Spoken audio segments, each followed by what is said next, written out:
क्या आपने सुना है सहस्रार्जुन का नाम, जिसे सहस्रबाहु भी कहा जाता था? 1000 हाथों वाला राजा, इतना शक्तिशाली कि उसने रावण तक को युद्ध में हराया था। भगवान शिव के वरदान से अजय बना वह राजा, धरती पर उसकी बराबरी कोई नहीं कर सकता था।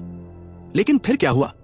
सुदूर युग में ऋषि जमदग्नि के आश्रम में रहती थी कामधेनु, एक दिव्य गाय जो हर इच्छा पूरी कर सकती थी और पूरे आश्रम को भोजन देती थी।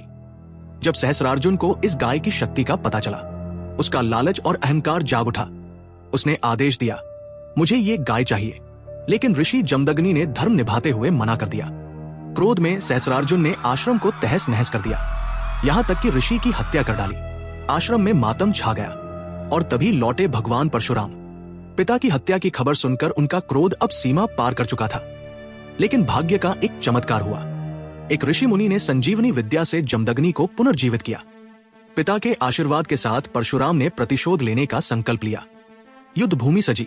एक ओर था सहस्रार्जुन, 1000 हाथों से धनुष और दिव्यास्त्र चलाने वाला, अजय सेना के साथ, और दूसरी ओर खड़े थे भगवान परशुराम, अपने दिव्य परशु, अद्वितीय कौशल और अटूट संकल्प के साथ। हजारों तीरों की बारिश हुई। परशुराम ने हर वार टाल दिया। सेना ने मिलकर हमला किया, लेकिन परशुराम ने अकेले ही उन्हें चीर डाला। फिर वे सहस्रार्जुन की ओर बढ़े और अपने दिव्य परशु से उसके 1000 हाथ एक एक करके काटने लगे, और अंत में परशुराम ने सहस्रार्जुन का वध कर दिया। लेकिन उस युद्ध से सहस्रार्जुन का बेटा भाग निकला, जो आश्रम में जाकर परशुराम के माता पिता को मार डाला।